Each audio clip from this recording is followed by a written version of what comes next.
So you're in the middle of this amazing journey, creating the life that you crave on your terms. And you're either wondering, where do you find the motivation for the next step? Or even asking yourself, what's happening to the motivation that I had? Well, it all comes down to the difference between finding motivation based in shame versus finding motivation that is built in self-compassion. And one leads to your goals and one keeps you stuck. Hey y'all, Maggie Dickens here. Welcome to All the Feels. I'm so glad you're here. You've been shattering those glass ceilings and checking off the to-dos of adulting. And now it's time for you to shed those pressures and expectations, to begin leaning into this crazy, beautiful life, and time to start getting real with what drives you. So let's begin creating the life that you crave, one feeling at a time. Hi, y'all. Are you ready to dive in a little bit deeper?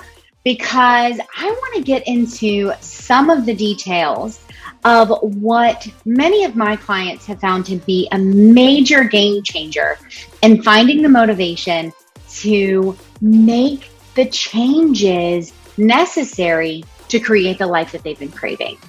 And many people will start out any type of program, any type of lifestyle change with a lot of motivation, and it starts to pitter and patter and putter and just fizzle out.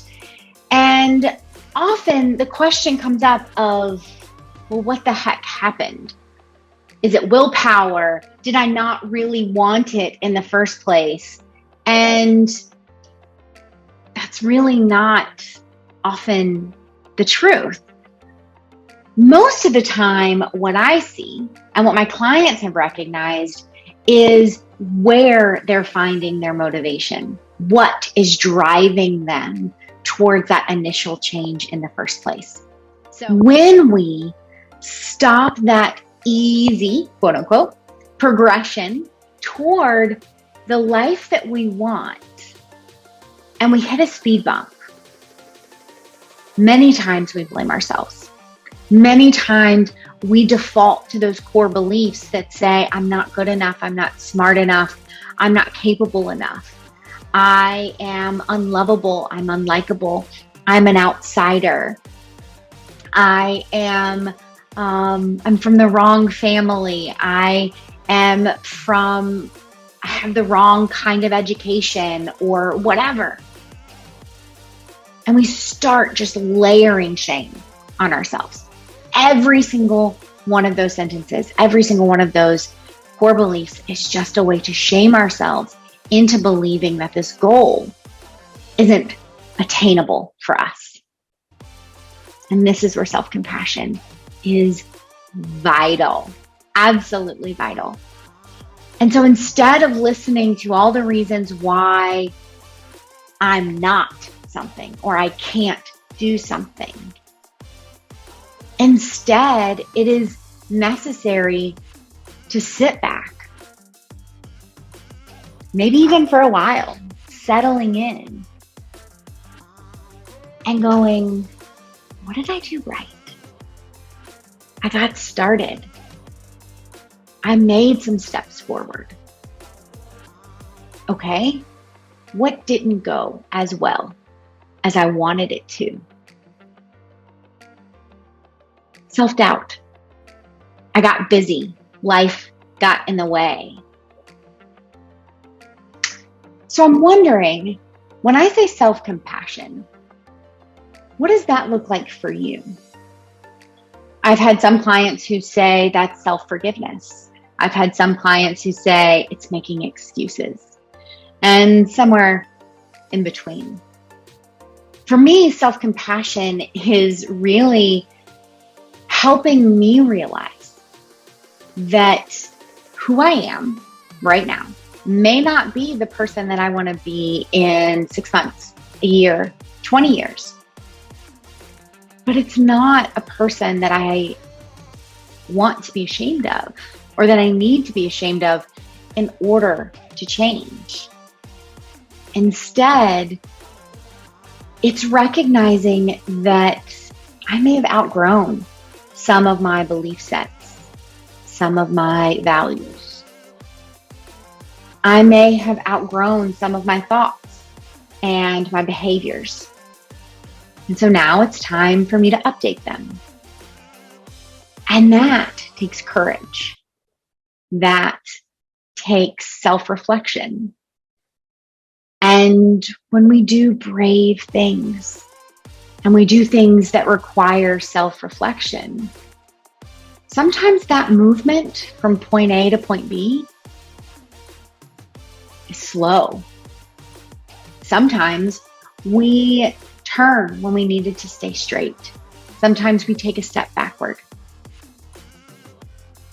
All of these shifts in our direction, it isn't anything more than what we need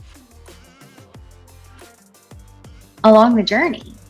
So in a previous video, I don't even know which one, I'll link all of the ones from my confidence series below.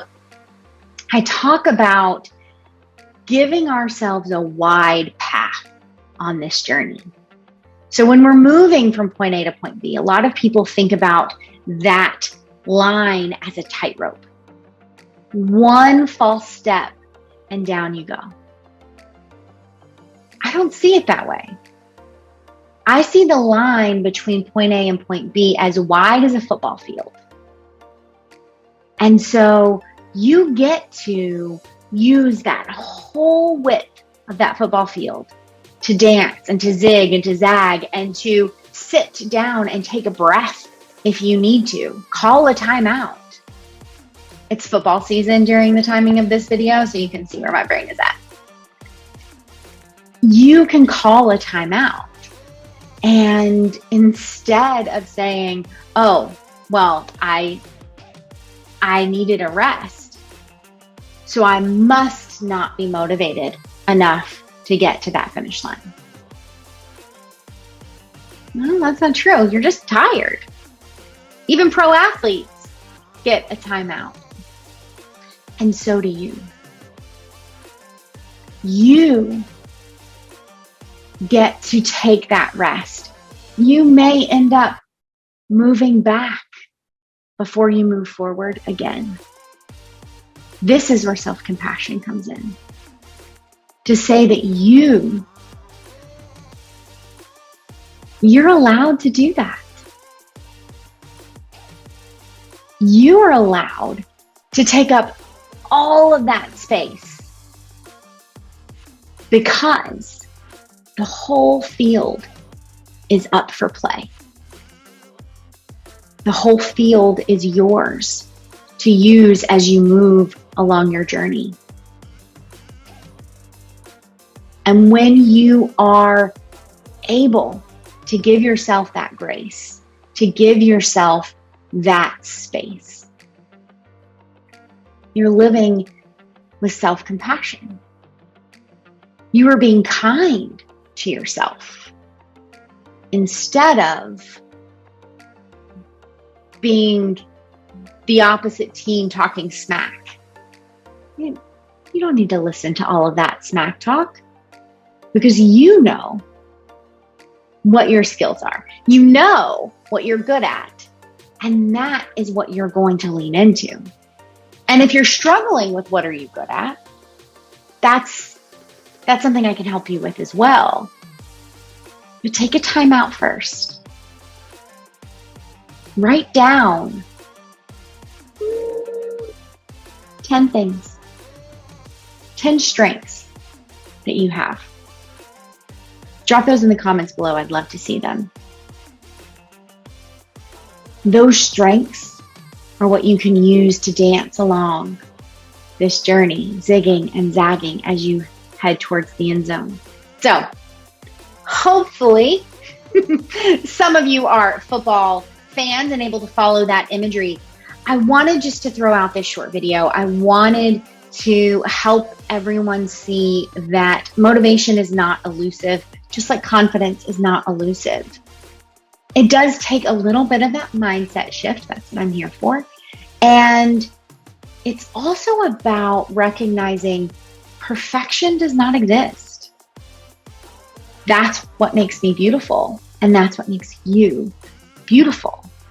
It's also what makes the journey more fun, because perfect is boring. And you can quote me on that. I look forward to our next time that we have together. And until then, take care. Ciao, y'all.